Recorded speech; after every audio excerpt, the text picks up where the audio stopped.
known affectionately as the Breadvan, a very iconic and unique one-of-one Ferrari.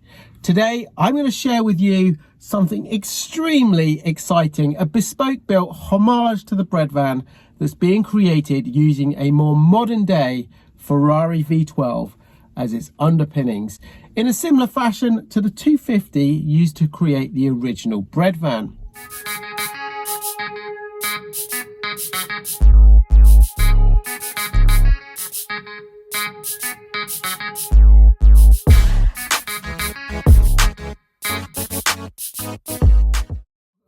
Guys, a very warm welcome back to the channel. Before we start looking at this marvelous creation, let's take a step back in time and have a look at the story behind the original Breadvan. Grab one of these, kick back and enjoy.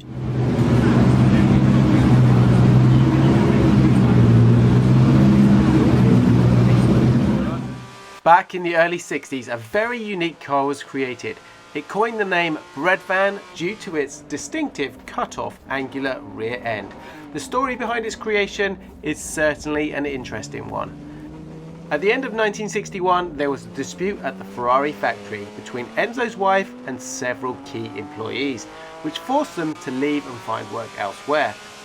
Among them was chief engineer Giotto Bizzarini. Around the same time, Count Volpi, one of Enzo's biggest clients and owner of the Scuderia SSS race team, had two 250 GTOs on order with Ferrari. The final model Bizzarini had been heavily involved in the development of.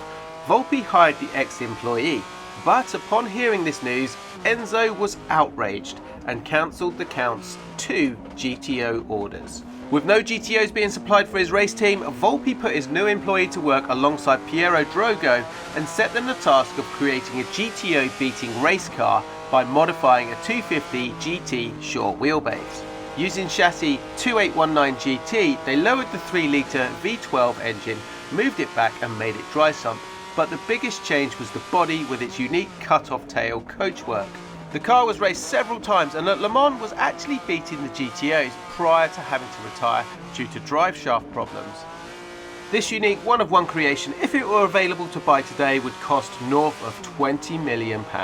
However, if you were lucky enough to have stumbled on this advert for sale back many years ago and brought it for $175,000, you would be sitting on a pretty penny right now. Back to present day, and a long-time admirer of the Breadvan who had watched the iconic car race and win at events decided to commission a homage to the icon. He enlisted the skilled services of coach builder Niels Van Roij Design, and this exciting build idea suddenly became a reality. Coach building is sadly becoming a dying art. It's often shrouded in mystery behind closed doors, and it's not until the final design is ready and built that we generally get to see anything at all. Uniquely, however, in the coach building world, Niels Van Roij Design has opened the doors up and is sharing this build process step by step, from concept through to design, all the way through to the finished car. Design sketches, renderings, clay modeling, even online tutorials. The position of the A pillar, the B pillar and the C pillar, and we'll have a look at elements like that. So this is. The magical starts to happen with the build itself being hand built in aluminium. Those curvaceous lines of the car's front end through to the interior in its period correct blue Alcantara seats. And finally, we head into the paint booth. All gloriously detailed for us step by step. Which brings me on to today's video sponsor, Skillshare. Skillshare are an online learning community with thousands of inspiring classes for creative and curious people. Explore new skills, develop existing interests, and get lost in creativity. Before becoming a YouTuber on these things, I was in an IT career for many years and I was mind-numbingly bored. And one day I had a complete U-turn on life, decided to just follow my passion for cars, and now I do this. So it's proof that it's never too late to learn some new skills and do something you enjoy. There's thousands of classes available for music, video, photography, web development and much, much more. I'm using this Skillshare class on DIY cinema photography with Ryan Booth, and it's going to help me improve my YouTube skills. So that it can be 4 feet by 8 feet. It's awesome, and I use them all the time. The first 1,000 people to click on my link in the description box below will get a free trial of Skillshare Premium membership, and after that it's only around $10 a month. So set yourself a new creative challenge today, and who knows how that might also change your life. Now I caught up with Niels to find out all about this exciting project and ask him some questions about the build. Okay, so Niels, thank you very much for joining the channel. Thanks, Scott, for having me. It's a pleasure. Good, good. As usual, you're looking very dapper there in, I presume, a bespoke tailored suit there. It is, yeah. It's actually bespoke for the car we're now going to discuss. Oh, really? Oh, yeah, this is my Breadvan Hommage suit. You go the extra mile for sure with this. Yeah. Very, very good. So it kind of, this is definitely you and your line of work, and this is me in a t-shirt, yeah, and my Puma sponsored gear. But, however, look at this. It is actually a Porsche design Puma, so we're with the wrong brand, but you know, it's the design of Puma one. Exactly, that's But good. I love that. I love that you have a tailor suit for the actual build. That's brilliant. Really, really good. Yeah, we even put some of the Alcantara that we've put in on the seats and on the door panels. Yeah. We integrated that into my suit. That's brilliant. I love it. My tailor had a bit of fun, and he first thought I was joking when I said, you know, I'm going to send you some materials that we use in the car, and he thought, you know, he's going to send me a fender or something. That is so cool. Really good, really good. Okay, so let's start off by finding out about yourself, really. So first of all, why coach building? I mean, it you know, in my it seems like a dying art, really, which is such a shame. So it's such a breath of fresh air of you doing something like this. I think, you know, it's fantastic. But how did you get into coach building? Sure. Well, I studied at the Royal College of Art in London, so it's like a postgraduate, a master for car design. Lived in London for 10 years. I'm Dutch, as probably you can hear. And after 10 years in London, I went back to the Netherlands. So we're just here for about a year now, a bit less. So then, I looked at a lot of different things, and coach building obviously also passed. Was one of the options. And I was like, well, this is really interesting. Just like you said, it's sort of a dying art, but it's still it's something very beautiful, something very personal. It's something that speaks to the imagination of a lot of people. And I was like, well, let's dive into this and see if this could be a real possibility. And then I think within a week, it's sort of the stars aligned.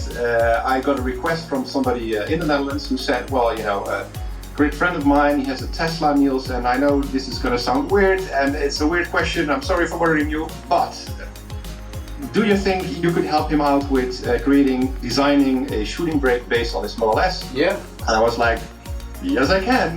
Perfect. So that was the first one, really, the Tesla. Okay, that was going to be the question, really. Yeah, about 3 to 4 years ago now, roughly. These projects never sort of have like an official starting date. You know, you start discussing things, and you know, it's the client is now driving their car around as a daily driver since he has it.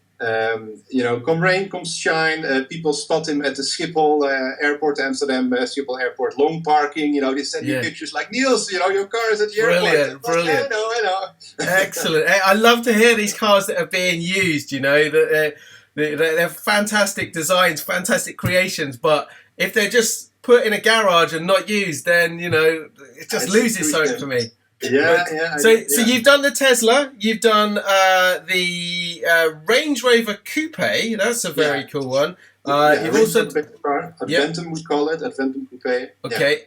We've also done the Rolls Royce Silver Spectre shooting brake. Another shooting brake, and now the Breadvan.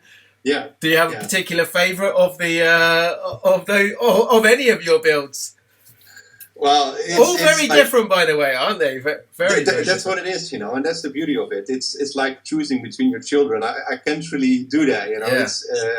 it's always a very personal relationship with the client, and it's always realizing a client's dream.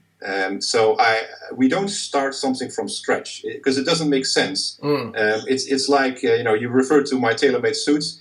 If my tailor would just make something and then would try it on my body or your body, it wouldn't fit either of us. Yeah. So that's how we work. We work based on client wishes and very personal conversations we have with these clients, usually at their homes, where they feel most relaxed, surrounded by the people they love, the objects, collections they love. And there we start a conversation about what could be an interesting vehicle for them. Sure. So that's always the core, the starting point. That this is a personal vehicle. And I'm sure from that you probably pick, it's being in someone's home. I'm sure if you came to my home or you had a look around my office, you would see a lot of design clues, of Ferrari bits here and here and here. So you can incorporate those into the build itself. Yeah. What does it take? A year, 2 years? I think the Breadvan is almost 2 years in the making. Is that correct? The Breadvan is basically almost an entire rebody. It's either we completely took the bodywork off and redesigned everything, and just the coach builder put on an entirely new body, or we've heavily changed the existing bodywork, but there's not one panel that is not touched. It's only the windscreen that remains OEM, and that's mainly for practical reasons, because again, that car fortunately will be properly used. The owner already told me, I'm gonna use it, I'm gonna put the pedal to the metal, so in case there is a stone chip on the windscreen, you don't really want to wait for 2 months for the new bespoke window to arrive. You want to go into the I won't say the car glass perhaps, but your local dealership, if there is a local dealership, and have it changed and enjoy the car again. So we also think about these practical points of actually using a car, and that things could potentially go wrong, so to speak. So you should be able to enjoy it in all aspects. It's good to hear that he's going to be using this car. I was going to come to that. We will come to that in a bit as well. So the car was a 550 Maranello. Why the 550? Let's cover that first of all. Well, this is also part of the design process is me helping my clients source a relevant base car. And in some cases they have a base car already and they say this is it, and in some cases we discuss this together, but in this case we discussed it together, and he said what would be an interesting base car, and I said, well, it's an iconic car that we're gonna give a homage to, so we have to not just any V12 front-engined car from Maranello. It should be a relevant car. So the Maranello from Maranello was the first front-engined car since the Daytona. Obviously they had the Ratarossa, as you know, but it's all engines in the back. So the Maranello was the first in this sort of classical gentleman GT layout that the brand made, and it's a gorgeous car. It's a beautiful car, great proportions, a beautiful design by Pininfarina. So a very relevant car for the brand because it put it back on the map as also a producer of the GT segment cars. And the base vehicle for the 62 Breadvan was a very similar car. The short wheelbase wasn't like a hardcore, it was a beautiful GT, which was then adapted and coach built and made into what the Breadvan, the 62 Breadvan is. So I felt that the two were on par, if you like, very similar with their own period. Hence the 550 as a base car. I think it's a relevant choice. And also you've got things like the V12 engine, it's the same. A manual gearbox, very important, which is a very important thing when you're creating something like this. And that's very key on this build for sure. I mean, really, engine up front, like you say, 2-seat car. So yeah, it's proper GT, and obviously the GT. 575, it was available with a manual as well. But yeah, most very few. Yeah. Having said that, the 550 you sourced for this was not a crashed car or anything like that. In fact, it looks like it was a very, very nice car. It's a very good spec. It had the super rare carbon seats that you've done a fantastic job with. Yeah, we'll come to that. But yeah, it was not a abused crashed car. It was looked like a very, very nice, well looked after 550. Yeah. What changes? What are the key changes you've had to make to the 550? Obviously, the back end. Yeah, we've seen the back end is going to be the lines kind of like from the original Breadvan, but structurally, have you had to move anything? Fuel tanks, for example, in the 550, they're across the back of the car. Yeah. Now some of the photos you probably can still see the fuel tank sitting there. And what we do when we start a project, we don't start with sketching. We start with walking around the car with the clients, often the coach builder and other people involved in the build. And we start having a look at what is the hard points, right? So things we cannot change or do not want to change for whatever reason. It could be budget reasons or time frame reasons or a million different reasons. For instance, the windscreen. That was where we said, okay, we're not going to change that. We said that from the beginning because we knew the car was going to be driven and likely going to be driven hard. So let's not change that. But basically, all the other stuff has been changed. We have bespoke side windows. The entire roofline has been changed. So if you would see a side view of the base vehicle, the A-pillar is running over the window frame like that. And what we've created is basically a visor loop, right? So that the windscreen is now connected to the sides of the car, similar to the 62 car. But that means changes to the geometric arrangement, if you like, of the entire A-pillar, the roof, the side of the car, and how that all comes together. The other things that you've really changed with the car, so obviously the main body structure, the front bonnet, the hood of the car, that's still been redesigned.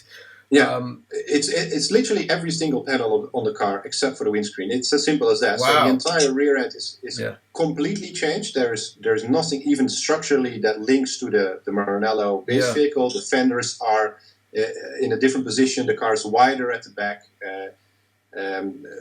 And then the doors and the fenders are changed as well. Like I said, we didn't want to deny the beautiful base car underneath. So we did many different proposals on, for instance, the gills, if you like, right? So the fender vents on the side.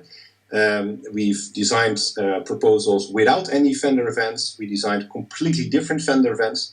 And in the end, we said, okay, let's honor the Maranello in the graphical outline, let's say, of these two shark gills. But make them way more sculptural, way more three-dimensional, a bit more modern, a bit more crisp, well-defined, and we push them over the door.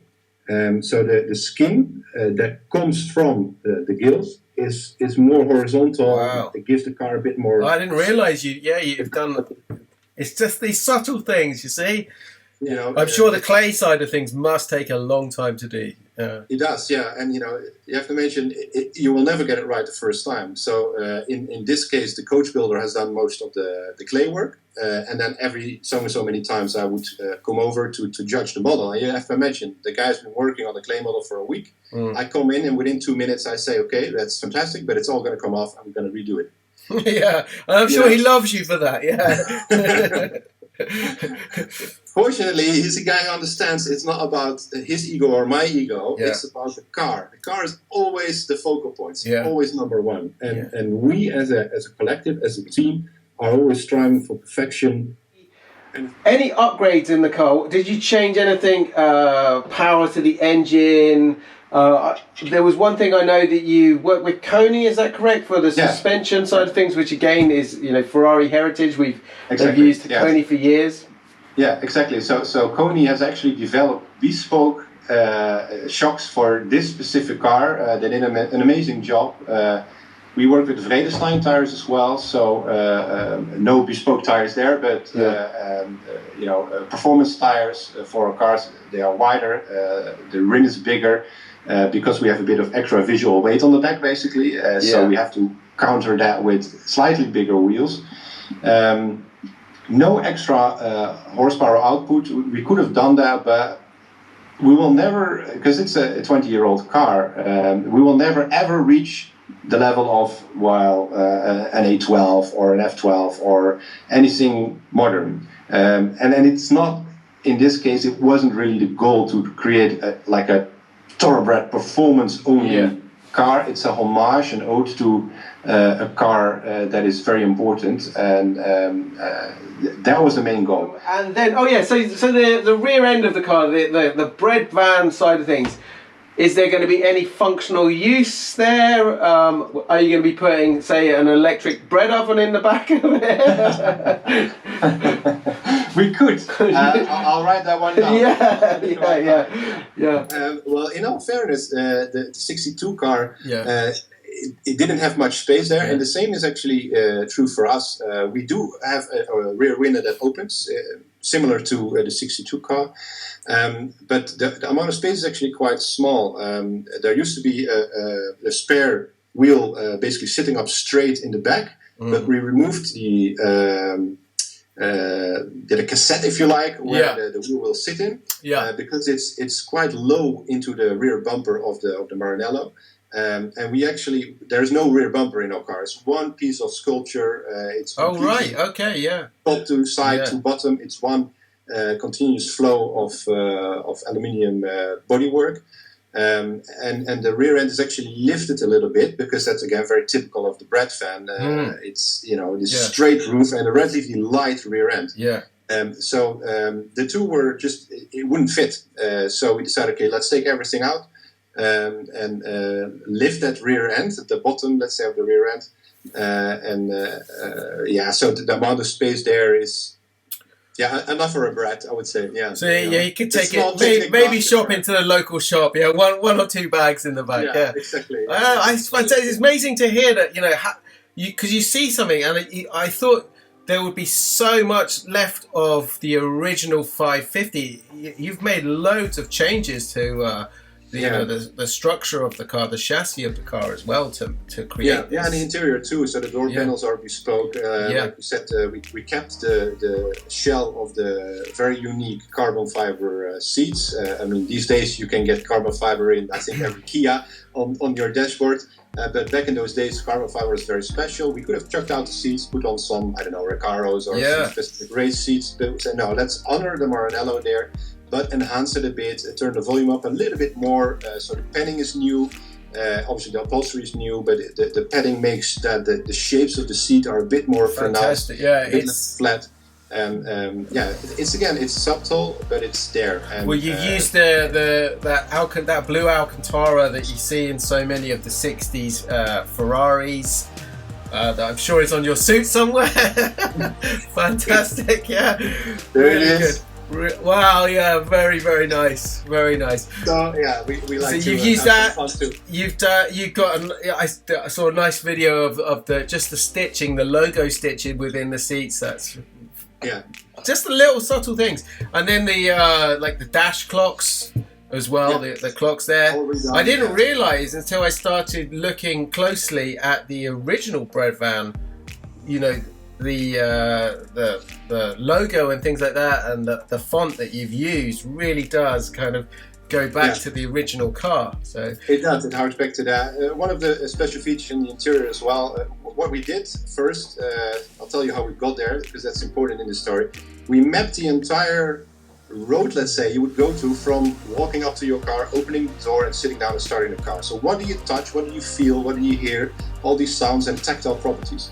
And one of them is actually touching the door panel and pushing it shut, closing your door. So the part where you touch the door is again blue Alcantara. And the door panel has a frame, a metal frame, which is exactly the same aluminum as used on the bodywork, and it's untreated. So you can see every single impact of the hammer on there. and it will age. You know, like I said, it's unprotected, it's not painted, there's no clear coat, it's directly from the coach builder onto the door panel. And I think that's beautiful because it shows how this car was made. It's not perfect, right? It's not 100% smooth because you see all these little indents. But none of the originals were, you know, they were all hand built, weren't they? Exactly. So that's, you know, and that's really, again, important to me to show that this car was made by hand. You know, it's a very clean door panel, took basically everything off. The windows now have these little sliders, you know, the plastic. Oh, okay, right, okay. Racing windows. Not electric windows anymore, so you've stripped out weight as well, lots of weight from the car. By doing that, and then the door opens with a cord, a red pulling like strap. Like the F40, and similar to the F40, exactly. So very clean, very basic, very pure, and then there's quilted black leather on the bottom half of what used to be like the door pocket, let's say. And that's also on the center stack. So now basically you're surrounded on the lower half of the car with quilted leather, and the entire headlining up until the back of the car, so that the sides, let's say, behind the driver, all is quilted leather. Lovely. Sounds beautiful, really nice. So yeah, it's a very strong, you know, tactile properties, the smell inside, the feeling of the cold hand-beaten aluminium. It's very special, and it really enhances the experience of the car. So, where are you at the moment? You've done the body work. Are you actually kind of putting some of the bits into the car now and putting it back together? Yeah, exactly. So that's, you know, it's really the final chapter of putting everything together, making everything work, you know, and making it into a drivable car with everything there. So that's the last bit of work. So that that will be it. Well, I will not keep you any longer then, because you need to get back in there, right? And finish this thing off, so we can enjoy it. Now, listen, thank you so much for coming on. It's been really, really interesting. I love what you do. I really appreciate that you have shared this journey so far with everyone, and changed the game really of how things are done like this. And I'm sure there will be people who do the same thing afterwards. It's really fantastic. They can always, so I cannot wait to see this one. Hopefully by the end of the year, right? I don't think I can last much longer on this. I'll give the guys a little call. Say, come on, Scott told me, you know, we have to be finished. I'll get them a few cups of coffee, so they can work a little later. We'll do that. Some all-nighters, and who knows, we'll manage for the end of the year. Okay, well, thank you very much, Niels, for coming onto the channel. Thank you. And good luck with the rest of the project. I, for one, cannot wait to see how that final car looks and sounds. And it's so near completion. Fortunately, we are not going to have to wait too long. Now, I did have to condense that interview with Niels down very slightly for the sake of this video, but it was fascinating to talk with him. And it was an hour long in the end, so I'll put that out separately, either on here or over on my Instagram channel. So check that out. It really, really was great to get some inside information and find out how that coach building world really works. And don't forget, guys, you can follow the build progress live on that car over on Niels' Instagram page or his social media pages. I will put those links below the video, so click on those and check them out. My thanks again to Skillshare. If you guys, like me or Niels, want to be a little bit more creative, follow something different in life, make sure you click on the link below the video, check out Skillshare and learn something new today. Guys, thank you very much for watching. I hope you enjoyed it. I will see you very shortly in the next one. Have a great day. Ciao for now.